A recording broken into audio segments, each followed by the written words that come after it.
2026 ஆளுங்கட்சியா வர விரும்புகிற ஒரு கட்சி விக்கிரவாண்டி இடைத்தேர்தலில் போட்டியிட மறுப்பது ஏன் என்று புரியவில்லை. இதில் ஏதோ ஒரு உள்நோக்கம் இருப்பதாகவே நான் கருதுகிறேன். சமீபத்தில் திராவிட முன்னேற்ற கழகம் மீண்டும் ஆட்சிக்கு வந்த பிறகு ஈரோடு இடைத்தேர்தல் நடந்ததல்லவா, அங்கே மட்டும் போட்டிட்டீங்க. முழுமையான ஒரு வெற்றியை பெறுகிற வகையிலே விக்கிரவாண்டி தேர்தல் களம் தேசிய ஜனநாயக கூட்டணிக்கு ஒரு ஆதரவான பக்கபலமான களமாக மாறியிருக்கிறது.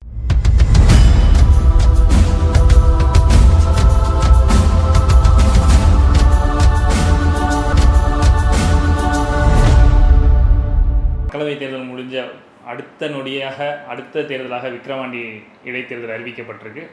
பாஜக கூட்டணி சார்பாக பாமக போட்டியிடுகிறது. இந்த தேர்தல் களம் எப்படி இருக்கு சார்? மிக சிறப்பாக இருக்கிறது. தேசிய ஜனநாயக கூட்டணி தமிழகத்திலே மிக அதிக அளவு வாக்குகளை பெற்று மக்களுடைய நம்பிக்கையை பெற்றிருக்கிறது.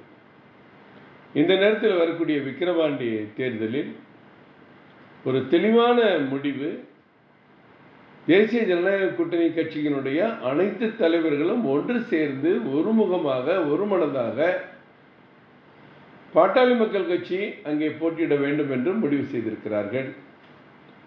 அந்த அறிவிப்பு வெளியிடப்பட்ட அடுத்த நாளே திரு அன்புமணி அவர்கள் அங்கே வேட்பாளராக நிறுத்தப்பட்டிருக்கிறார். இது ஒரு மிக சிறப்பான ஒரு கூட்டணி, ஒத்த கருத்தை எடுக்கக்கூடிய கூட்டணி என்பதை மீண்டும் தமிழக மக்களுக்கு தேசிய ஜனநாயக கூட்டணி காட்டியிருக்கிறது. மாநில தலைவர் அண்ணாமலை அவர்கள் தெரிவித்துள்ளதைப் போல அங்கே தேர்தல் பணிக்கான குழுக்கள் அமைக்கப்பட்டு முழுமையான ஒரு வெற்றியை பெறுகிற வகையிலே விக்கிரவாண்டி தேர்தல் களம் தேசிய ஜனநாயக கூட்டணிக்கு ஒரு ஆதரவான பக்கபலமான களமாக மாறியிருக்கிறது. போட்டியிடுவது இல்லை என அறிவிச்சிருக்காங்க. இது அதிமுக பாஜகவுக்காக எடுத்த முடிவு, மறைமுக ஆதரவுன்னு திமுக தரப்பில் சொல்லப்படுது.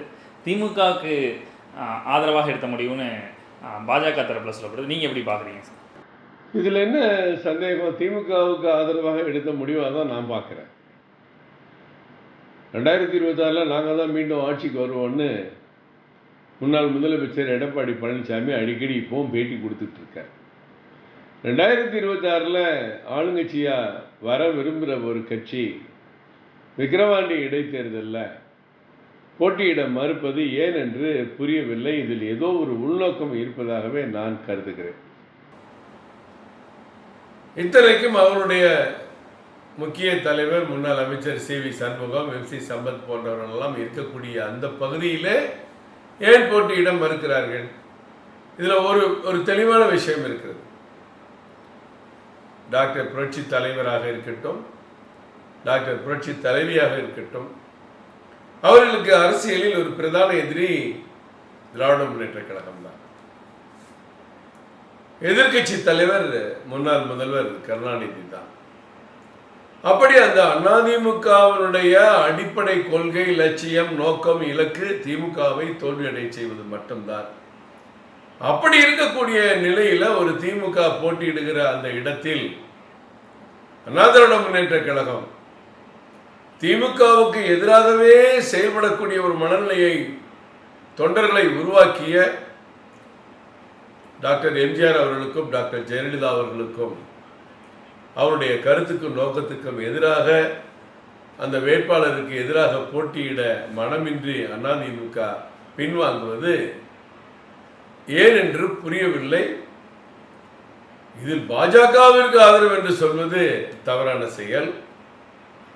பாஜகவுடன் எப்பொழுதும் கூட்டணி இல்லை இல்லை என்று இப்பொழுதும் அதை பற்றி தான் பேசிக் கொண்டிருக்கிறார்கள். தேர்தல் முடிந்த பிறகும் 81 சட்டமன்ற தொகுதிகளுக்கு மேல் அண்ணா திராவிட முன்னேற்ற கழகம் பாஜக ஆகிய ஓட்டுக்களை விட பின்னே நின்று கொண்டிருக்கிறது. இந்த நிலையிலே அவர்கள் ஆதரவு எங்களுக்கு தேவையில்லை. அதே நேரத்தில் அவர்கள் திமுகவுக்கு ஆதரவாக இந்த இடைத்தேர்தலை புறக்கணிக்கிறார்களா என்பது முக்கியமான ஒரு கேள்வியாக அரசியல் அரங்கில் எழுந்திருப்பது நியாயமானதுதான். திரு ஜெயக்குமார் அவர்கள் என்ன சொல்கிறாங்க, இடைத்தேர்தல் என்றாலே ஆளுங்கட்சியின் அராஜகம், குறிப்பாக திமுக இந்த பட்டி அரசியல் செய்கிறது, அதனால தான் நாங்கள் இந்த தேர்தலை புறக்கணிச்சிருக்கோம் அப்படிங்கிற மாதிரியான ஒரு வாதத்தை முன்வைக்கிறார். எப்படி பார்க்குறீங்க சார்? எல்லா கட்சி ஆட்சியிலையும் இடைத்தேர்தல் வந்திருக்கு.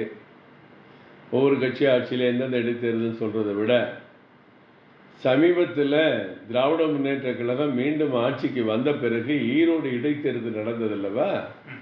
அங்கே மட்டும் ஏன் போட்டிட்டீங்க? ஈரோடு இடைத்தேர்தலில் உங்களை இதே கருத்துக்கள் நீங்கள் சொல்லக்கூடிய வார்த்தைகள் அந்த தேர்தலுக்கும் பொருந்தும் அல்லவா? அப்போ அப்பயும் போட்டிக்கிட்டீங்க, இப்பயும் போட்டியிடலை. அதனால தான் உங்கள் மேலே சந்தேகம் ஏற்படுது. இது அதிமுகவுக்கு ஒரு பின்னடைவு. வலிமையாக தேர்தலை சந்திக்க முடியாது, தேர்தலில் பிரச்சாரம் செய்ய முடியாது, மக்கள் பெரிய ஆதரவு தரமாட்டார்கள், எங்கே இந்த தேர்தலில் 3ஆம் இடத்துக்கு போய்விடுவோமோ என்ற எண்ணத்தில் அதிமுக பின்வாங்கியது பட்டண வெளிச்சமிட்டு மக்களுக்கு எடுத்து காட்டி கொண்டிருக்கிறது. ஜெயக்குமார் பேசுகிற கதையெல்லாம் இனி எடுப்படாது, அவர்கள் புரிந்து கொள்ள வேண்டும். இந்த விக்கிரவாண்டி சட்டப்பேரவை தொகுதிங்கிறது 2007ஆம் ஆண்டு உருவாக்கப்பட்ட ஒரு தொகுதியாக இருக்குது. இதில் தொடர்ச்சியாக அதிமுக திமுக மாறி மாறி வெற்றி பெற்றிருக்கு. இங்கே பாமகவுக்கும் கணிசமான வாக்கு சதவீதம் இருக்கிறது கடந்த தேர்தலில் நம்ம பார்க்கணும். இந்த இடைத்தேர்தலில் எவ்வளோ சதவீதம் ஓட்டு வாங்குவோம்னு எதிர்பார்க்குறீங்க? எவ்வளோ வெற்றி வாய்ப்பு எப்படி இருக்குன்னு பார்க்குறீங்க? இதில் சதவீதமும் இல்லை, வெற்றி வாய்ப்பு இருக்கிறது. அந்த கூட்டணி கட்சி பலமாக இருக்கிறது. பாட்டாளி மக்கள் கட்சி தேசிய ஜனநாயக கூட்டணியின் முக்கியமாக அங்கமாக திகழ்கிறது. பாட்டாளி மக்கள் கட்சியோடு பாரதிய ஜனதா கட்சி மற்றும் இருக்கிற தமிழ் மாநில காங்கிரஸ் உள்பட அண்ணன் ஓபிஎஸ் அவருடைய பிரிவு, அம்மா மக்கள் முன்னேற்ற கழகம் மற்றும் அண்ணன் ஏசிஎஸ் பாரிவேந்தர் யாதவ் போன்ற எல்லா தலைவர்களும் ஒன்று சேர்ந்து இந்த தேர்தலை சந்திக்கிற காரணத்தினால் கடந்த நாடாளுமன்ற தேர்தலில் எல்லா தலைவர்களும் ஆளுக்கு ஒரு பகுதியில் போய் பிரச்சாரத்தில் இருந்தாங்க, தேர்தலில் போட்டிக்கிட்டாங்க. மாநில தலைவர் மட்டும் எல்லா பகுதிக்கும் வந்தாங்க. ஆனால் இந்த தேர்தலில் எல்லா தலைவர்களும் ஒரே பகுதியில் போய் விக்கிரவாண்டியில் தேர்தல் பிரச்சாரத்தில் ஈடுபடுவாங்க, ஆதரவு திரட்டுவாங்க. அப்போ தேசிய ஜனநாயக கூட்டணி எந்த அளவுக்கு வலிமையோடு ஒற்றுமையோடு மக்கள் சேவை செய்வதற்கு தயாராக இருக்கிறார் என்பதை வாக்காளர்கள் பார்ப்பார்கள். மிகப்பெரிய ஆதரவோடு வெற்றி பெறுவோம் என்ற நம்பிக்கை நமக்கு இருக்கிறது. அண்மையில் திமுக ஒரு மாற்றம் செஞ்சது என்னென்னா, அங்கே மாவட்ட செயலராக இருக்கக்கூடிய செஞ்சிம சார் நீக்கப்பட்டு அந்த சமூகத்திலிருந்து ஒரு பொறுப்பு திமுக மாவட்ட செயலராக கொடுக்கப்பட்டது. இந்த மாற்றத்தை எப்படி பார்க்குறீங்க? இது தேர்தலில் ஏதாவது தாக்கத்தை ஏற்படுத்துன்னு நீங்கள் கேட்ட கேள்வி ஒரு நியாயமான கேள்வி. சிறுபான்மை மக்களுக்காகவே நாங்கள் வாழ்கிறோம், சிறுபான்மையின மக்களுக்கு நாங்கள் தான் முக்கியத்துவம் தருகிறோம் என்றெல்லாம் வழக்கம் போல மேடையில் மட்டும் பேசக்கூடிய சமூக நீதி சமநீதி என்று சொல்லக்கூடிய திமுக விக்கிரவாண்டி தேர்தல் மனதிலே வைத்து சந்தர்ப்பவாதமாக ஒரு இஸ்லாமிய சமூகத்தை சேர்ந்த அமைச்சர் திரு மஸ்தான் அவர்களை மாவட்ட செயலாளர் பதவியிலிருந்து மாற்றியிருப்பது கண்டிக்கத்தக்கது. இது அங்கே இருக்கிற திமுக நிர்வாகிகள் நிச்சயமாக உணர்ந்து கொள்வார் என்று நான் கருதுகிறேன். ஒரே நாடு நீருடன் உங்கள் கருத்துக்களை கொண்டு வந்ததற்கு நன்றி. வணக்கம், நன்றி.